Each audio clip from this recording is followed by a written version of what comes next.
My manager says, useless, like it's a joke. The conference room goes silent. I'm sitting in the third row of chairs, watching my models appear on the projection screen.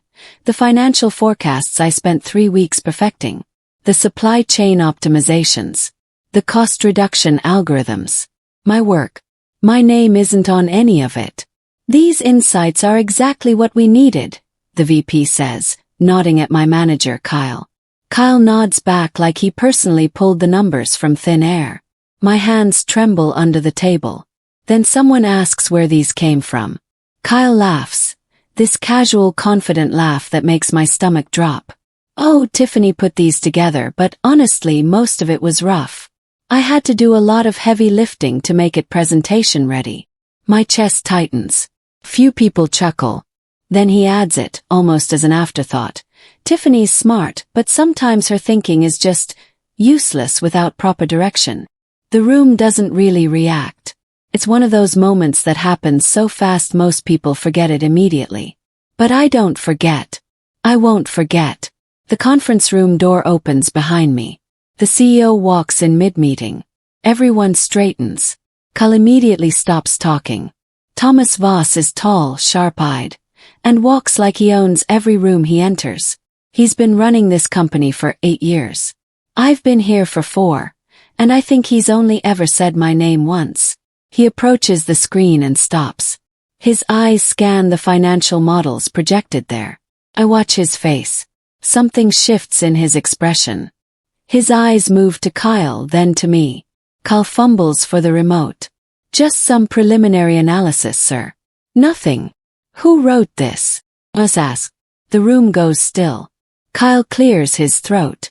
It was collaborative, but That's not what I asked, Voss says quietly. His eyes lock directly on me. I can feel Kyle's anxiety radiating from the seat next to mine. My heart hammers in my chest. I don't know what this moment means yet, but I know it matters. Voss walks closer to the screen, studying the third slide. My slide, the one with a network analysis that took me 17 hours to build. Continue, he says to the room, but he's looking at me. Within an hour, I'm called into HR. They don't fire me. They do something worse. They move me. My desk gets relocated to the basement level, by the copy machines and the supply closet. They call it a reorganization. They call it an opportunity to focus on specialized project work. No one gives me a real explanation. Kyle isn't in the room. The HR manager won't make eye contact. This is effective immediately, she says, sliding a folder across the desk. Your new role reports directly to Kyle, but with revised responsibilities. I don't ask questions. I'm too stunned. Asking questions is what got me here in the first place, probably. The folder contains my new title. Data Specialist, Support Operations. Before today, I was Senior Financial Analyst. The pay stays the same at least. Small mercies. I pack my things before lunch. 3 co-workers watch me go from their desks with pity in their eyes. No one says goodbye. By 2 p.m., I'm staring at a desk next to a humming printer in a basement room with fluorescent lights. This is it, then. This is how it works. That's when I notice something odd on my computer. My system access to the main database hasn't been fully revoked. They forgot to cut off one of my permissions. Late at night, I stay after everyone leaves. The basement is mine alone. Just the hum of machines and the glow of my monitor. I'm not supposed to be doing this. I'm definitely not supposed to be looking at access logs. But I open them anyway. I'm looking for something to explain why I got moved so fast. Why Voss looked at me like that. Why Kyle suddenly seemed terrified. What I find makes my breath catch. There are login timestamps that don't match the people supposedly using them. My manager's account accessed the vendor payment system on days he was marked as out of office. Not just once. Multiple times. And the files he accessed were marked confidential. I scroll further. There's another executive account, Raymond Hibbs, the operations director, showing similar patterns. Late-night accesses, vendor folders, payment approvals that shouldn't have been there. My hands go cold. This isn't just sloppy work. This is deliberate. I screenshot nothing. I export nothing. I'm careful about that. But I open a blank document on my personal laptop and start noting timestamps, dates, and account IDs. Just the facts. Just what I can remember. Then I close everything and go home. The next morning I find something worse in the logs. A second executive account appears in the vendor payment folder. This one is brand new, created 3 weeks ago. The name on it is a random string of letters and numbers, but the IP address traces back to inside the building. Someone created a ghost account. Tell no one. Not my sister. Not my friends. Not my therapist, though I probably should. Just observe. That's all I do. I come to work, I sit by the copy machine, I do whatever minimal tasks Kyle assigns me. And at night, after everyone leaves, I look at the logs. The patterns become clearer. Money is moving through vendor accounts. Payments labeled as system upgrades and consulting services that don't match any actual work. The amounts are small. Never more than 50,000 at a time, but they happen twice a week. No one catches it because my department doesn't typically review vendor payments. That's not my job anymore. I'm in the basement, remember? I'm useless. Except I have access. I create a second personal document on my home laptop. This time I organize the data by date, amount, and destination. I'm building a map. I don't know what I'll do with it yet, but I know I need to have it. My sister calls me for dinner. She asks how work is going. I say fine. She seems relieved that I'm not complaining anymore. My mother is nicer to me now that I'm not being dramatic about office politics. I stop defending myself because no one wants to hear it anyway. Maybe you should just be grateful you still have a job, my sister says over pasta. She means well. She's always meant well. But her words hit different now. You complained so much at that last place, my mother adds, not looking up from her plate. Sometimes I think you attract these situations. The food tastes like cardboard. I don't tell them about the logs. I don't tell them about the patterns. I don't tell them about the sick feeling in my stomach every time I see a payment go through that doesn't make sense. I just nod and eat and pretend that everything is fine now that I've stopped being difficult. That's what this is, right? I was the problem. I was too ambitious, too competitive, too willing to speak up when something seemed wrong. And now that I've learned my place, everything is fine. My sister goes back to her own life. My mother is happy. Kyle doesn't seem stressed anymore. The company moves forward. The vendor payments continue twice a week. I go home and add new entries to my document. I start noticing something else. There's a woman named Keisha who works in accounting. She's brilliant, everyone knows it. About 2 months before I got moved, she asked questions about the same vendor payments. I heard about it through the office gossip chain. Apparently, she brought it to Kyle, and he told her she was overthinking things. 3 weeks later, she resigned without notice. There's a guy named Tyler in operations. He questioned something about the consulting contracts. He's no longer here either. They said he took another job, but it happened fast. Too fast. I see the pattern now. Anyone who looks too closely gets removed. I was looking too closely. My models made me look too closely. They exposed something that shouldn't have been exposed. That's why my work was so threatening. That's why Kyle needed to take credit for it and then minimize me in the same breath. He was managing me, keeping me small, keeping me quiet. And if I'd stayed visible, if I'd kept asking questions, I would have been the next one gone. The basement might actually be where they wanted me. I find the breakthrough while reviewing a payment 3 weeks later. The shell company is called Nexus Operational Solutions. Sounds legitimate, official, the kind of name that belongs to a real consulting firm. But when I trace the address listed on the invoice, my chest tightens. The address is a residential apartment building in a neighborhood I recognize.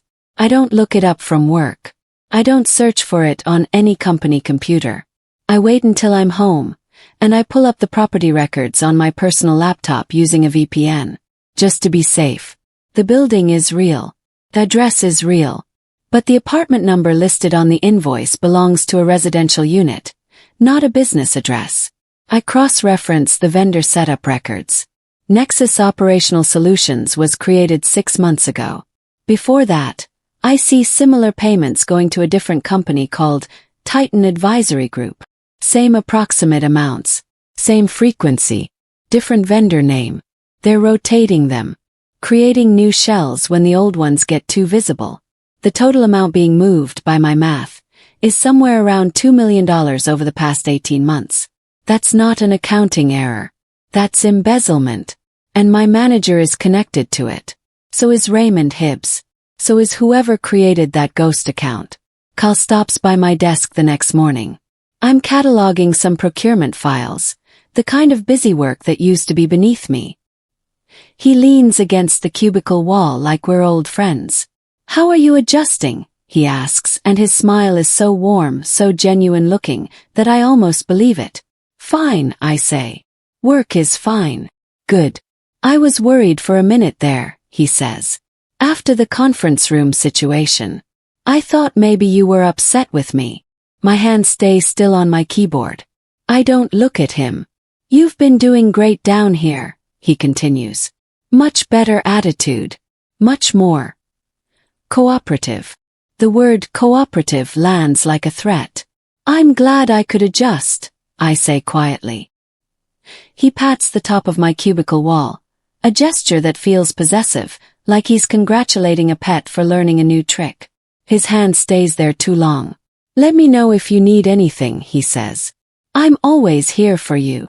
After he leaves, I count to 30 before I breathe normally again. He thinks he won. He thinks I'm broken. He thinks moving me to the basement was enough to make me stop thinking, stop noticing, stop being a threat. That's when I decide I'm not going to be quiet anymore. I'm just going to be smart about it. For the next 2 weeks, I become invisible on purpose. I come in at 8:47 a.m., just after everyone else. I leave at 5:02 p.m., right when the office empties. I don't eat lunch in the break room. I don't chat with coworkers. I don't make eye contact with Kyle when he walks past. Become background noise. But at night I map everything. I organize every timestamp, every payment, every connection. I create a spreadsheet with pivot tables that show exactly how much money has moved, where it went, and which accounts approved it. I use formulas to cross-reference the ghost account with the IP address logs. The more I organize the data, the clearer the picture becomes. Kyle is moving the money. Hibbs is approving it. The ghost account is a cover, a way to hide the approval trail. And Voss, the CEO, either doesn't know or chooses not to see it. I think he doesn't know. I think that moment in the conference room wasn't him catching the embezzlement. It was him noticing something in my work that made him pay attention to Kyle's performance. And by then it was too late. I was already moved. Already silenced. Kyle lowers his guard completely now. He doesn't watch me anymore. He's not worried about what I might do from the basement. I'm already taken care of. That's when I make my move. I notice the quarterly audit scheduled on the office calendar. It's 6 weeks away. Too far. If they find this fraud through a routine audit, Kyle will have time to cover his tracks. He'll move the remaining money, delete the ghost account, and blame it on system errors. But I can accelerate the timeline. I request a workflow review meeting through the official channels. I frame it as me wanting to understand better how the vendor payment process works. How I can contribute more meaningfully to the team. The request goes to the operations department. Gets approved. They schedule it for next week. I'm finally going to talk to someone who has the authority to do something about this. The question is, will they believe me? The meeting gets routed to Amanda Torres, the CEO's executive assistant. I remember her from my first year at the company. She was the one who helped coordinate the financial models for the board presentation. She watched me work. She saw how thorough I was. She had to have noticed when my name disappeared from the projects. She also remembers me. When I walk into her office and close the door, she gives me a knowing look. This isn't about workflow, is it? No, I say. I sit down across from her and I tell her everything. Not all at once. Just the beginning. Just enough to raise concern without sounding paranoid. Process gaps, I call them. irregularities in the vendor payment system, ways the current process could be exploited. She listens without interrupting. When I finish, she leans back in her chair. How deep does this go? She asks. Deep enough that it matters, I say. She picks up her phone and types something into her calendar. I'm going to need to show this to Thomas. Not today, he has back-to-back meetings. But I'm going to need everything you have. Can you get me that? Yes, I say. And Tiffany. Don't tell anyone. Not Kyle. Not anyone. I nod. That's when I know this is really happening. I spend the next 3 days preparing everything. I organize my data into a presentation format. But I'm careful. I only show one discrepancy at first. Just enough to raise concern without overwhelming the narrative. A single shell company. A single payment routing. A single account that shouldn't exist. I structure it like a question. Has anyone reviewed the vendor approval process for Nexus Operational Solutions? I make it sound like genuine confusion rather than accusation. I email it to Amanda on Friday afternoon. She reads it in the office on Saturday morning. I see the read receipt. Sunday night she sends me a message. Thomas needs to see all of it. Everything you have. Send me the complete file. I package the full analysis into a secure document. The pivot tables. Timeline. The IP address correlations. All of it. I include a note. I'm not making accusations. I'm presenting data.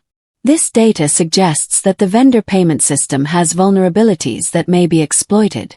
She receives it Sunday evening. Monday morning I get a message from her. Don't come in on Tuesday. Let me handle this. I don't ask questions. Just wait. Tuesday morning, Kyle files a performance complaint against me. It's official. It's documented. It goes into my personnel file. The complaint says I've been insubordinate, emotionally volatile, and resistant to new responsibilities. He claims I've been spreading rumors about vendor payments being fraudulent, which is affecting team morale. He says I'm clearly struggling with the transition and might need professional help. The language is careful. It's designed to make me look unstable rather than observant. HR calls me in on Wednesday morning. The HR manager, Michelle, sits across from me with the complaint open in front of her. She's kind about it, which is worse than if she was cruel. Kindness feels like pity. Kyle is concerned about you, she says softly. He says you've been making some pretty serious allegations about the company.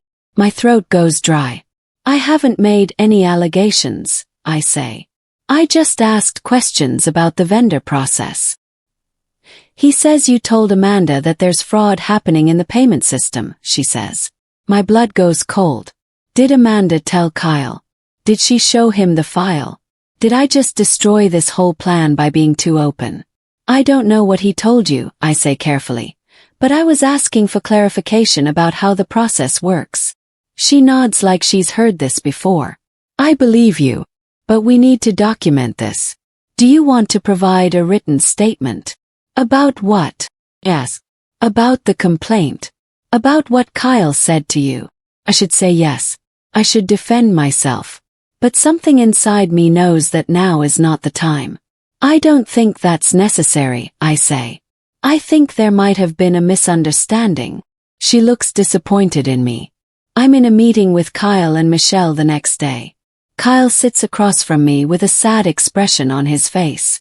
The expression of someone who cares about a troubled employee. I just want to help, he says. You've been so stressed lately. And some of the things you've said about the company about me. They're not true, and I'm worried you might believe them. I don't interrupt. I let him build his narrative. I moved you to the basement because I thought it would help you focus, he continues. Less pressure. More manageable work. But it seems like it made things worse. And now you're creating stories about fraud that don't exist. He says the word stories like I've been making up fairy tales. I'm not creating anything, I say quietly. I just asked about the vendor process. By telling Amanda that there's embezzlement happening, he says. Those are serious accusations, Tiffany. And they're damaging. Me. To the company. To your reputation. Michelle leans forward. We need you to understand that making false allegations about colleagues can result in termination. That's a fact. The threat is clear. I didn't make false allegations, I say. So you deny telling Amanda about fraud? Alas. Pause. This is the moment. This is where I either fight or break. I discussed concerns about the vendor process, I say. That's all. Phil smiles. He's won this round. What I don't know is that Amanda already gave Thomas the complete file. What I don't know is that Thomas is not the person everyone thinks he is. He's not willing to ignore $2 million in theft just because a senior manager is involved. What I don't know is that Tuesday, while I was being humiliated in HR, Thomas quietly moved the internal audit forward. No announcement, no email, no warning. He just called the audit firm and told them to start the investigation immediately instead of in 6 weeks. The audit team arrives Wednesday morning. I'm sitting at my basement desk when I see them walk past. 3 people in business casual carrying laptops and asking questions. No one seems to know why they're here. The rumors start immediately. Budget cuts. Regulatory investigation. Someone did something wrong. Kyle doesn't know they're here. That's the beautiful part. He thinks I'm defeated. He thinks the HR meeting confirmed his narrative. He thinks he's safe. He has no idea that the evidence I collected is already in Thomas's hands and that the audit team is walking through the vendor payment system right now. Thursday morning, I'm at my desk when my email pings.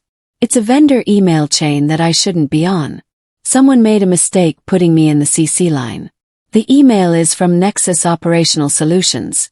And the tone is panicked. Please confirm, the email says, that the recent changes to our account access are authorized. We need to understand who approved the IP address modification. My hands shake. Someone from Nexus is asking about the ghost account. Someone knows that something changed. And whoever approved that account, probably Kyle, is supposed to respond, but they're confused because they shouldn't be talking about it over email. The vendor is panicking because they're involved. They're part of it. I immediately forward the email chain to my personal account, then delete it from my work email. I document the timestamp and the sender. This is evidence. Real, direct evidence that Nexus Operational Solutions is aware that there's unauthorized access happening. That means they know something is wrong. That means they know this is fraud. Later that day, I do something I know I shouldn't do. I search Kyle's college social media. I'm looking for something. I'm not sure what. Find his alumni page. Pictures from graduation. Pictures from fraternity events. And then I find it. A nickname in an old photo caption from 2008. Kyle Nexus Morrison at the Delta Theta House. My stomach flips. The shell company isn't a random name chosen to sound official. It's his alias. It's literally his college nickname. He didn't even bother being creative. He just used a name that was already part of his history. The name that his friends from 20 years ago would recognize if they ever thought to Google it. I document the connection, screenshot the photo, add it to my file. This is the moment I stop being afraid. This is the moment I realize that arrogance and stupidity often walk hand in hand. He thought he was so clever that he didn't need to be actually clever. By Friday afternoon, the legal department gets involved. Friday morning, I'm at my desk doing nothing when my email gets a company-wide notification. The monthly board meeting is happening Monday.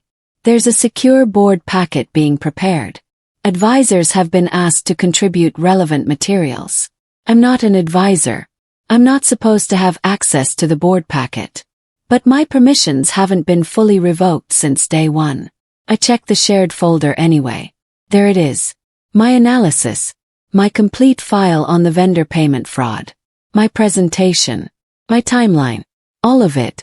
Sitting in the board packet with my name attached. Below my analysis is a memo from Thomas. It says, the following data suggests significant fraud in the vendor payment system. An internal investigation has been initiated. Recommend board review and appropriate action. My name is directly connected to the findings. Whoever sees this board packet is going to know that I'm the one who uncovered this. That I'm the one who brought it to attention. That I'm the one who was right. The board meeting is tomorrow morning. Saturday evening, I see Kyle at the coffee shop near my apartment. He's alone, sitting by the window, and he's smiling to himself like he's won a lottery. He keeps checking his phone and grinning. He looks relaxed, happy. He has no idea. The board packet was probably finalized this morning. The board members probably got their copies sometime today. They've probably already started reading the materials. By the time they sit down Monday morning, they'll have seen all of it. But Kyle is smiling because he thinks he's about to get a promotion. He thinks that Friday's HR complaint against me is going to seal my fate. He thinks by Monday morning, I'll be fired and he'll be positioned as the golden employee who did good work on those financial models. I watch him from across the coffee shop, and I don't feel angry.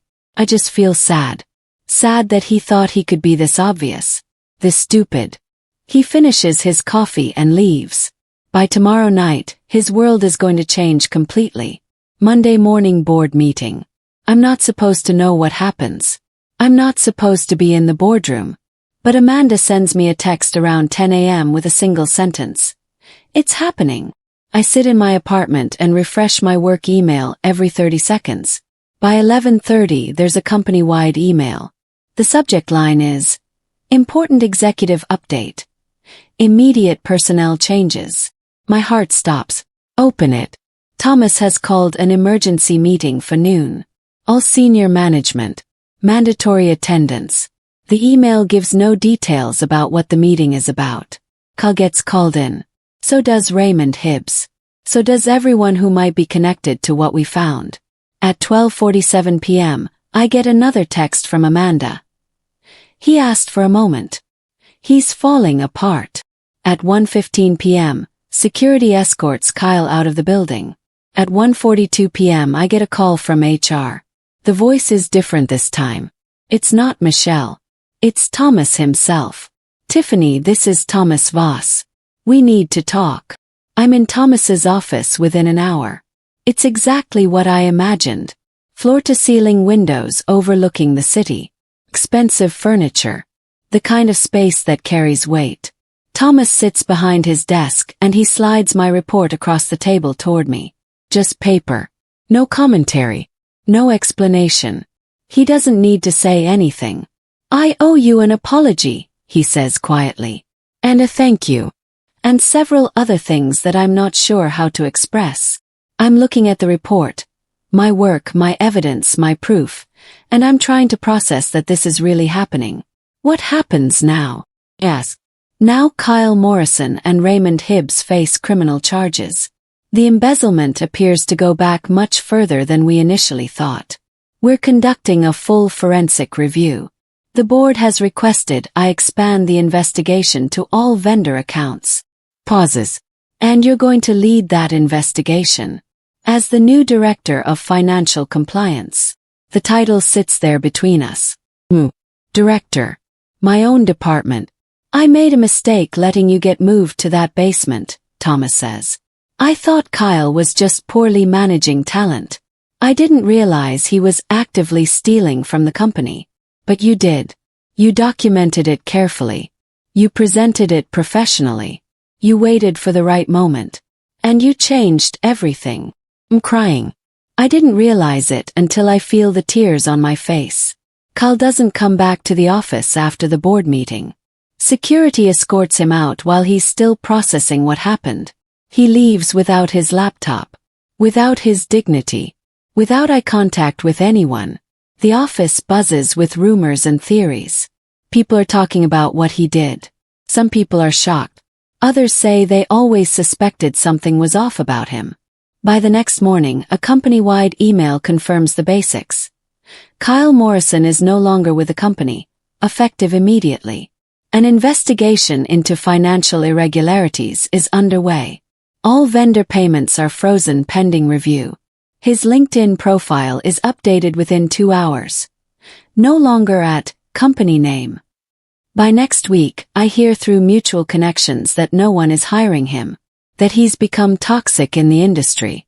That people know what he did and they're not interested. He's not just fired. He's unemployable. Thomas doesn't apologize with words. He apologizes with action. My new office is on the executive floor. Not basement. Not cubicle. Actual office. Actual door. My salary increases by $40,000. My title carries weight. My team, 5 talented analysts who had been quietly sidelined like me, gets restored to me. Better than restored. We get budget. We get resources. Within 2 months, I've reviewed every vendor account in the company. I found 7 more instances of fraud, going back 3 years. I've recovered nearly $2.3 million. The company starts treating me differently. Not as a problem, as a solution. Thomas brings me into strategy meetings. He asks my opinion on financial systems. He treats me like my mind matters. I'd like you to lead the compliance rebuild, he tells me during one meeting. Create the framework that we use for the future. Make sure this never happens again. I'm no longer just an employee who got vindicated. I'm now the person who rebuilt the company's integrity. 8 months later, I'm standing in the office during a training session.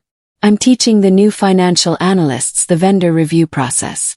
The methodical way. Careful way. The way that doesn't miss anything. One of the senior managers says to the team, "Do it the Tiffany way. That's the standard now. That's how we do things." I'm no longer useless. I'm a framework. I'm a standard. I'm how things get done. Kyle. He's a cautionary tale. People in the industry know his name now, but not in a good way. He's the guy who thought he could steal from his company and face no consequences. He's the guy who called his coworker useless to protect his own fraud. He's unemployable, silent, and me. I'm building something better than revenge. I'm building a system that protects people like me. People who ask questions. People who notice things.